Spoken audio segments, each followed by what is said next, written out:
More than 3 decades have passed since Pulp Fiction redefined modern cinema. The cast has taken surprising paths, some reaching new Hollywood peaks, others stepping away from the spotlight, and a few facing life-changing challenges. Let's uncover where these iconic stars are in 2025.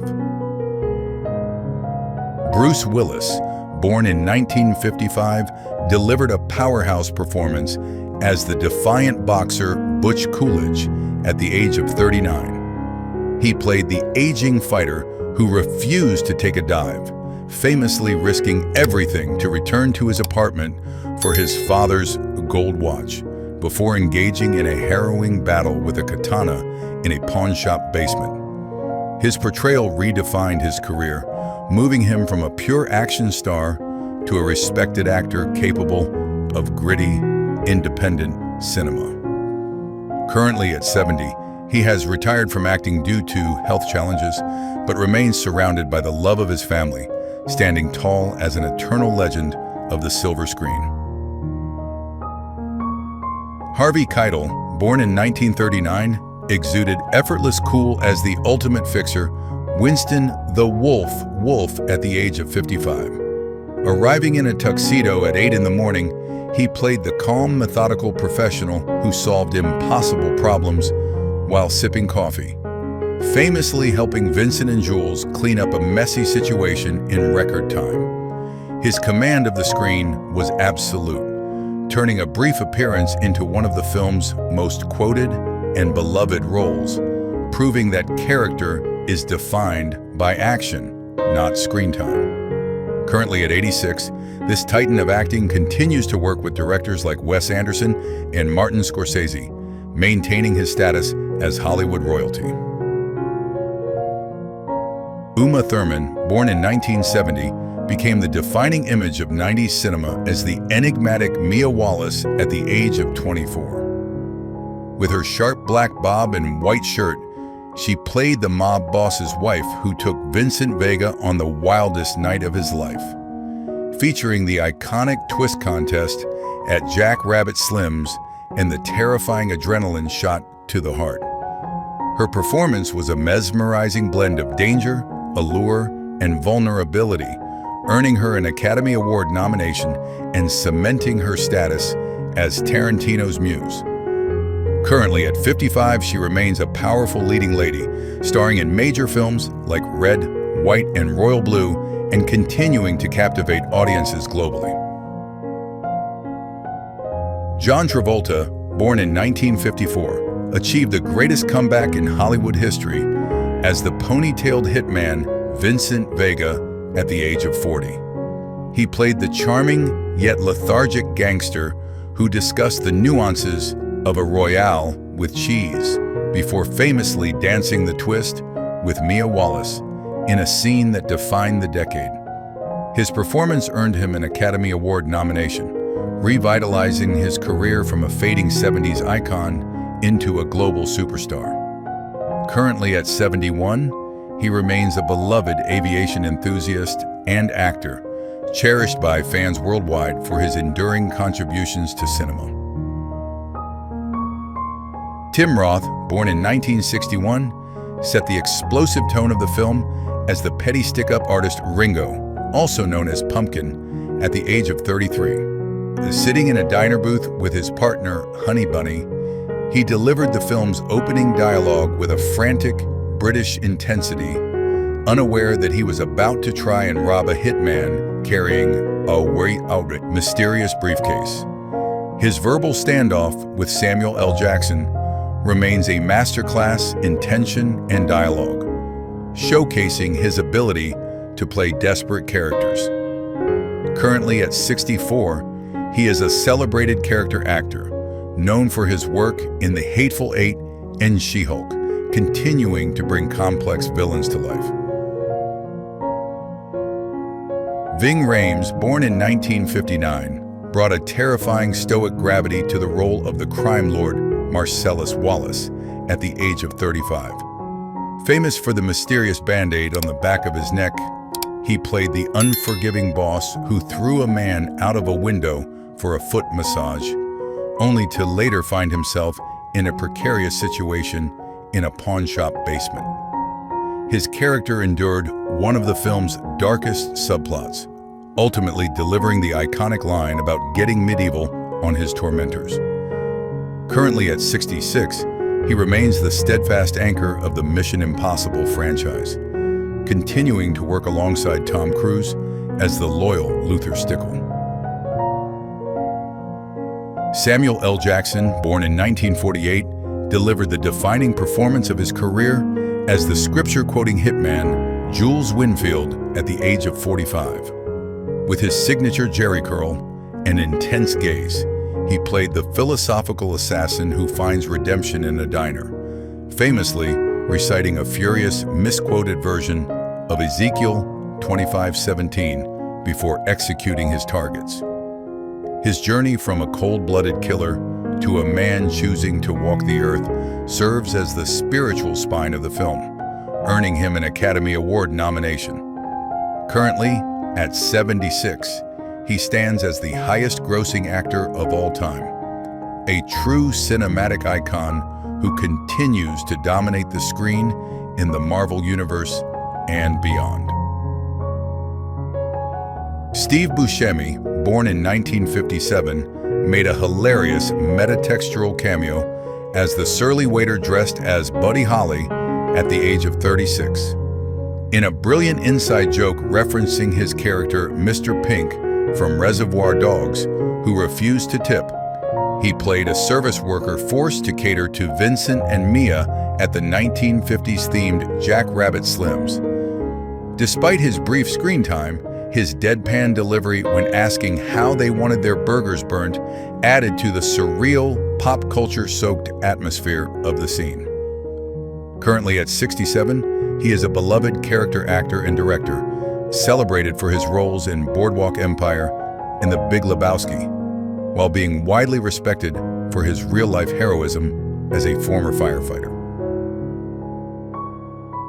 Christopher Walken, born in 1943, commanded the screen for a single unforgettable scene as Captain Coons at the age of 51. He delivered a 5-minute monologue to a young Butch Coolidge about a gold watch, explaining in hilarious, uncomfortable detail how he hid the heirloom during the Vietnam War to keep it safe. His unique, halting cadence and intense seriousness while discussing such an absurd topic created one of the greatest comedic moments in cinema history, proving his mastery of dialogue. Currently at 82, this Academy Award-winning legend remains an active and eccentric force in Hollywood, recently appearing in Dune Part 2 and continuing to delight audiences with his inimitable voice. Eric Stoltz, born in 1961, played the bathrobe-wearing drug dealer Lance at the age of 33. He was the chaotic, reluctant savior whom Vincent Vega turned to in a panic, leading to the film's most adrenaline-fueled sequence involving a hypodermic needle and a chest plate. His frantic energy and cynical banter provided the perfect comedic foil to the life-or-death situation unfolding in his cluttered living room. Currently, at 64, he has transitioned successfully behind the camera, establishing himself as a prolific television director for hit series like Glee and Madam Secretary. Amanda Plummer, born in 1957, kick-started the film with explosive, unhinged energy as Yolanda, better known as Honey Bunny, at the age of 37. Sitting opposite Tim Roth in the diner, she played the unpredictable half of the robbery duo, famously jumping onto a table and screaming threats to the patrons in the movie's opening and closing moments. Her performance was a masterclass in manic intensity, creating a character who was simultaneously terrifying and strangely endearing in her devotion to her partner. Currently at 68, she remains a unique force in the industry, recently delighting sci-fi fans with a villainous turn in Star Trek Picard. Rosanna Arquette, born in 1959, embraced the grunge aesthetic of the 90s as the piercing-obsessed Jodie at the age of 35. As Lance's curious and sarcastic wife, she stood by during the overdose scene, offering unwanted commentary on her facial jewelry while a woman lay dying on her floor.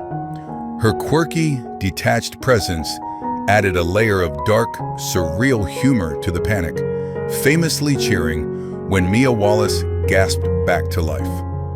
Currently at 66, she continues to act in film and television while being a passionate activist, using her platform to advocate for women's rights and social justice.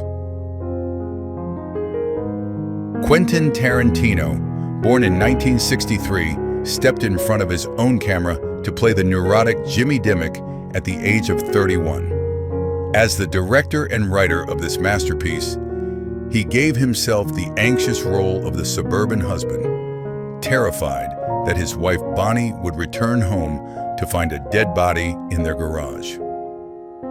His rapid-fire dialogue and specific obsession with the quality of his expensive coffee provided the comedic tension needed before the wolf arrived to save the day. Currently at 62, he stands as one of the most influential filmmakers in history, having recently confirmed his retirement from directing to focus on writing and film theory. Maria de Medeiros, born in 1965, brought a delicate childlike sweetness to the violent world of the film as Fabienne at the age of 29. Playing Butch's girlfriend, she was the innocent catalyst for the film's middle chapter, famously forgetting the gold watch that forced Butch to return to danger. Her quiet scenes in the motel room, discussing pancakes and potbellies, provided a rare moment of tenderness and calm amidst the chaos of the criminal underworld. Currently at 60, she is a celebrated actress and director in Europe, continuing to create artistic cinema in her native Portugal and France, recognized globally for her diverse talents. Peter Greene, born in 1965, embodied pure menace as the sadistic security guard Zed at the age of 29. Though his screen time was short, he played the darkest villain in the film, turning a pawnshop basement into a chamber of horrors for Marcellus and Butch. His chilling entrance and the subsequent retribution he faced led to one of the most quoted lines in pop culture history regarding his motorcycle and his ultimate fate. Currently at 60, he remains a recognizable character actor known for playing distinct villains in films like The Mask and The Usual Suspects, maintaining a steady career in the industry. Phil LaMarr, born in 1967, played the ill-fated informant Marvin at the age of 27. Though he survived the initial apartment shootout, his character is famous for the darkly hilarious accident in the backseat of the Chevy Nova, which kick-started the film's final act. His sudden, messy demise remains one of the most shocking and comedic moments in the movie, forcing the hitmen to call in the wolf for a cleanup.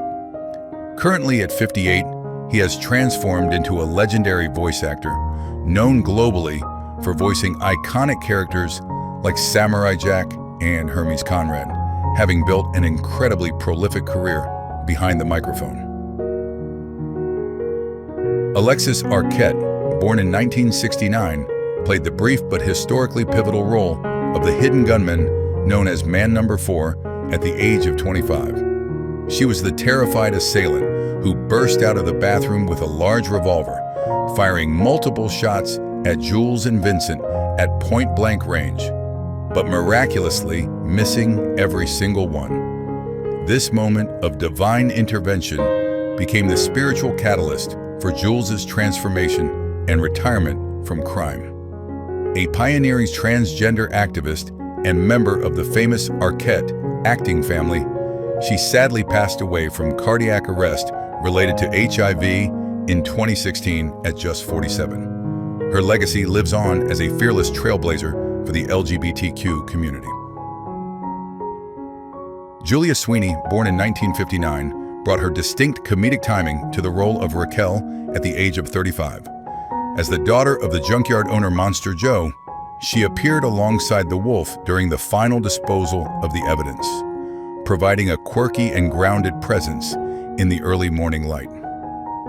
Known primarily for her work on Saturday Night Live, her interactions with Harvey Keitel added a layer of casual normalcy to the gruesome task of getting rid of a body and a car. Currently at 66, she remains a respected comedian, actress, and author, continuing to perform one-woman shows and appear in acclaimed series like Work in Progress. Kathy Griffin, born in 1960, made a blink and you'll miss it cameo as the hit-and-run witness at the age of 33. Before she became a polarizing stand-up comedian and reality TV star, she was the shocked bystander who helped Marcellus Wallace identify Butch after their violent car collision. Her brief appearance, shouting and pointing at the dazed boxer, served as the chaotic bridge between the Gold Watch storyline and the pawnshop nightmare. Currently at 65, she has survived numerous controversies and health battles to remain an outspoken and resilient figure in the entertainment industry. Dick Miller, born in 1928, brought his legendary grit to the role of the junkyard owner Monster Joe at the age of 65. A favorite of directors like Joe Dante and Roger Corman, he played the no-nonsense contact of the wolf, providing the final resting place for the blood-soaked Chevy Nova. His gravelly voice and cynical demeanor added a layer of old-school Hollywood authenticity to the film's resolution. He passed away from natural causes in 2019 at the impressive age of 90.